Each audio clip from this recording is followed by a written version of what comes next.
Hello, comrades, and welcome to another video on the Russian Revolution area of study 2.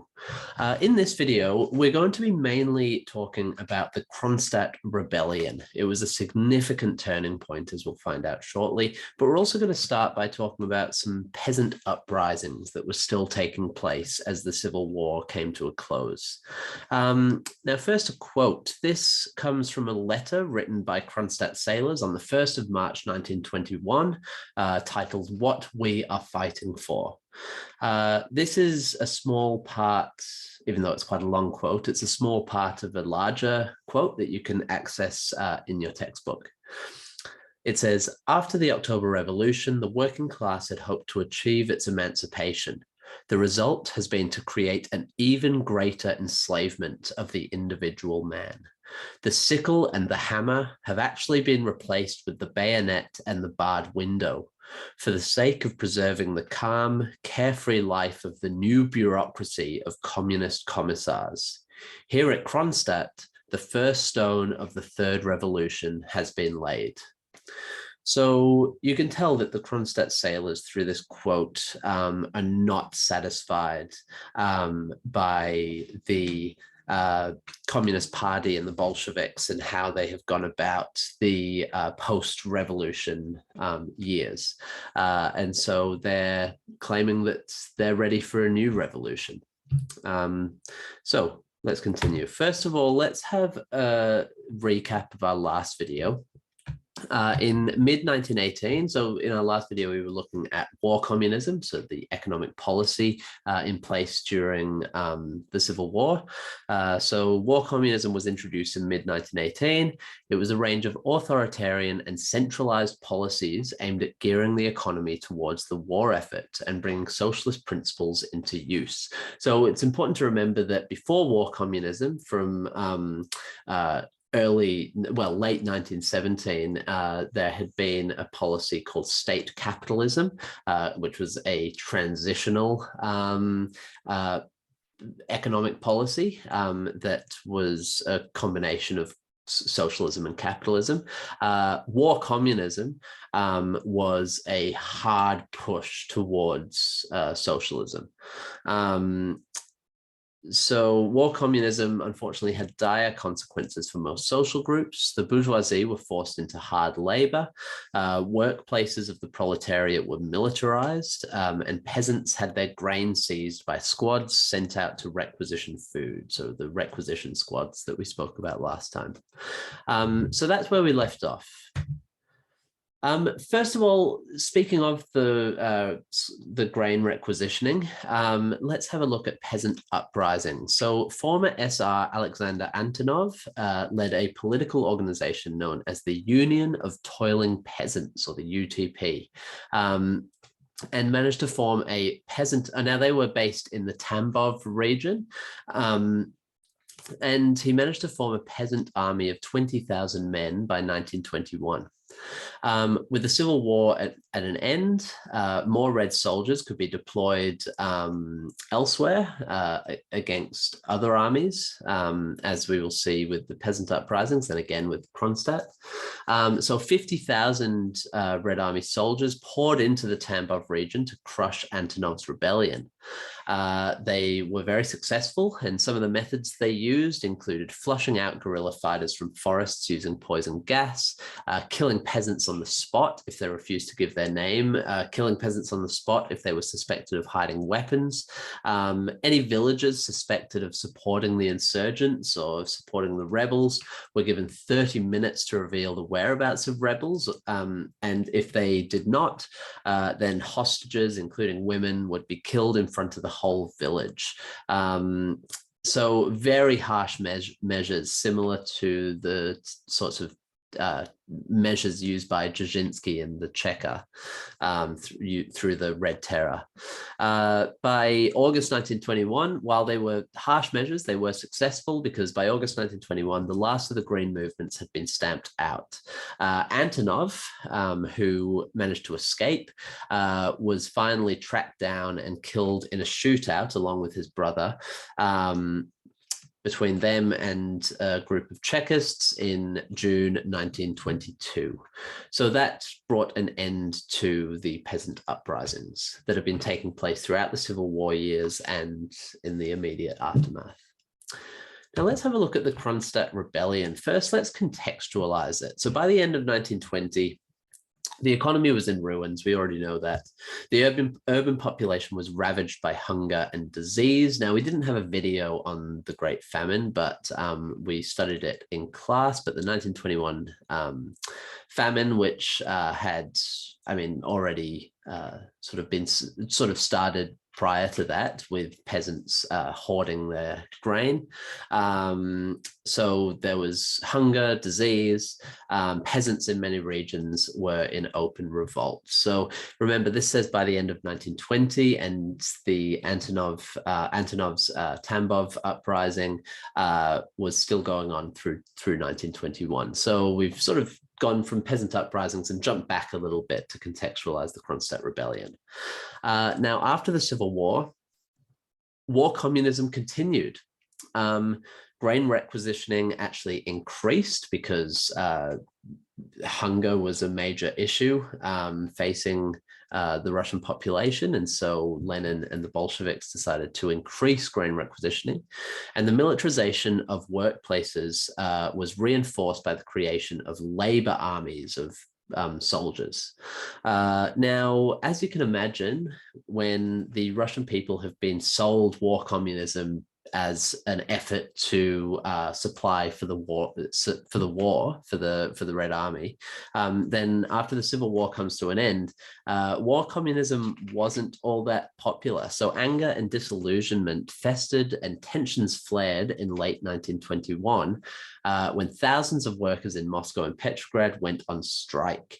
Now, they striked over cutbacks to their bread rations, military methods imposed on factories, and as a result, martial law was declared, meaning the military was sent out to crush the strikes and the protests.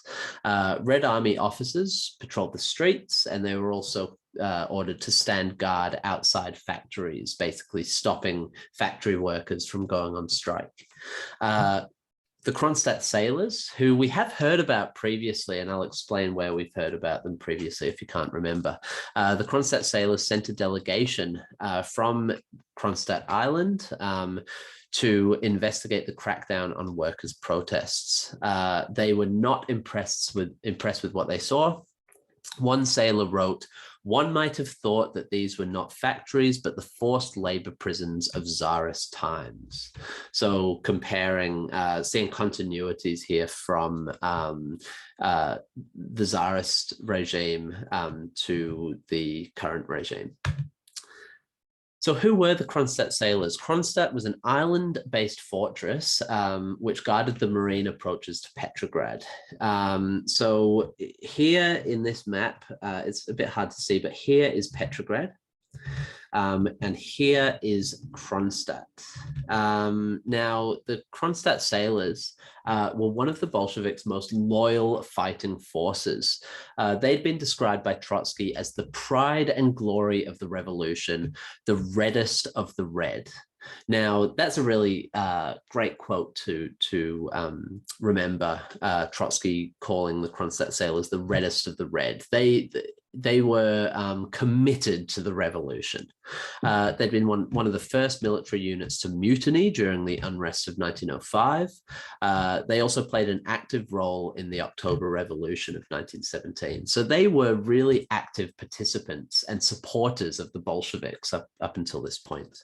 However, many Kronstadt sailors were from peasant backgrounds, recruited just before the February strikes. And they were angry about the increased grain requisitioning taking place in the countryside. They were getting letters from home saying that the grain requisitioning had actually gotten worse after the Civil War came to an end. So even though they were the reddest of the red and the pride and glory of the revolution, they were starting to doubt the values of the new regime. Now, an emergency meeting was held on the 28th of February 1921 after delegates had been sent to look at what was happening in Petrograd with the workers' strikes being quashed. So on the 28th of February 1921, an emergency meeting was held, which led to the Petropavlovsk resolution. I always struggle with that. Petropavlovsk resolution, which was a 15-point resolution drafted by Stepan Petrochenko, which outlined the Kronstadt Sailors' political, economic, and social demands of the government. Among their economic demands, you can find a full list of the 15-point resolution on page 242 of your textbook. But among their economic demands were a relaxation of war communism, and improved food supplies to the cities. Their political demands included the restoration of full freedom of speech and the press, the liberation of political prisoners, of socialist political prisoners, so Menshevik and SRs, and a call for new Soviet elections with the slogan, "Soviets without communists." Now, they're just a few of the demands made in this 15-point resolution, so I would encourage you to have a look at the full list. On the 1st of March, so the next day, thousands of sailors rallied in Kronstadt's Anchor Square. Representatives of the government warned the sailors against taking further action, but this warning was not heeded, and the rally ended up endorsing the Petropavlovsk resolution and getting rowdier and rowdier. The next day, a provisional revolutionary committee was formed. Now, the term provisional revolutionary committee was an intentional merging of the term provisional government and military revolutionary committee, Milrevcom. So they formed a provisional revolutionary committee and declared themselves free of Sovnarkom rule. So they basically removed themselves from being affiliated with the new regime. Now, as you can imagine, the new regime wasn't too happy about this. But let's have a look at this call for Soviets without communists. So it is significant. I've mentioned it already, but the Kronstadt Sailors were revolutionaries. They were not opposed to communism or socialism. They did not call for an end to the revolution. They did not demand greater freedom for all. They only demanded freedom for workers, socialists, and peasants. They didn't call for a constituent assembly. They wanted Soviet power, so they called for a re-election of Soviets. What they did want was a return to the revolutionary values of October 1917. They accused the communists of betraying these ideals, so much so that a Kronstadt newspaper claimed that the Bolsheviks were worse than Nicholas, i.e. worse than the Tsar. The communists refused to negotiate with the sailors. Trotsky, who had previously called them the pride and glory of the revolution and the reddest of the red, warned that only those who surrender unconditionally may count on the mercy of the Soviet Republic. Lenin believed that a hardline response was required to what he considered an act of counter-revolution, arguing that the 1917 revolutionaries of Kronstadt Island had been replaced by sailors sympathetic to SRs and Mensheviks. So basically he was saying these are not the same Kronstadt sailors that fought for us in 1917. So let's have a look at the Bolshevik response. On the 7th of March, so almost a week after the rally at Anchor Square, Trotsky ordered 50,000 Red Army soldiers to launch an offensive. Stepan Petrochenko, the one who had drafted the 15-point resolution and leader of the rebellion, was quoted as saying, "Standing waist deep in the blood of toilers, the bloody Field Marshal Trotsky opened fire on revolutionary Kronstadt." Great quote. Now, this first wave on the 7th of March was actually driven back by the Kronstadt Sailors, who had the advantage of a fortress, even though there were only 16,000 of them against the 50,000 Red Army soldiers. However, Trotsky increased troop numbers to 60,000, equipped them with white camouflage due to the fact that it was winter, and so there was snow and ice. So the sea had actually frozen over in many parts. And so equipped them with white camouflage and heavy artillery and laid siege to the fortress. Finally, on the 16th of March, they breached the fortress. During this siege, at least 10,000 Red Army soldiers and 5,000 Kronstadt sailors were killed. But having captured the naval base on 17th of March, communist authorities sent in more Chekists. So not only the Red Army, but also members of the Cheka, and they executed about 2,300 sailors and sent 6,459 sailors to prison or labor camps. Thousands of sailors, including Petrochenko, managed to flee across the ice to Finland. So the Bolsheviks came down hard against the Kronstadt Rebellion. They would not stand for any challenge to their authority. And even though the Kronstadt sailors had previously been described by Trotsky as the reddest of the red, they still were crushed by the Red Army and the Cheka.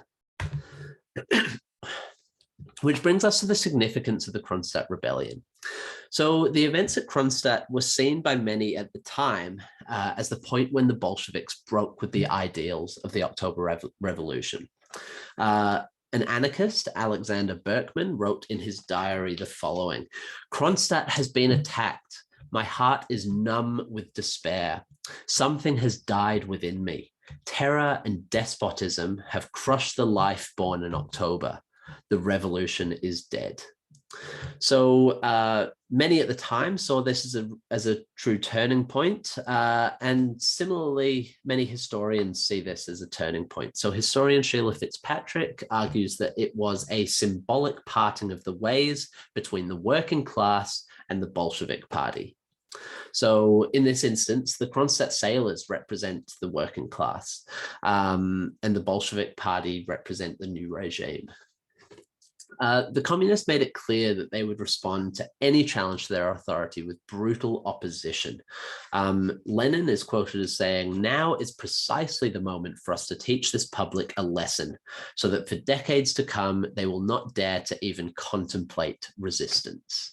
So even though the Kronstadt sailors had been firm supporters of the Bolsheviks prior to their rebellion, the communists and the Bolsheviks made it, well, the communists were the Bolsheviks, made it clear that any challenge to their authority was going to be met with brutal violence. However, the rebellion, another significant aspect of the rebellion at the time was that it, along with Peasant Uprisings, really highlighted the need for fundamental changes in policy. So that brings us to the end of this video on the Kronstadt Rebellion that took place in late February and early March of 1921. I hope you found this useful. In our next video, we will be looking at the new economic policy. Thanks, until next time.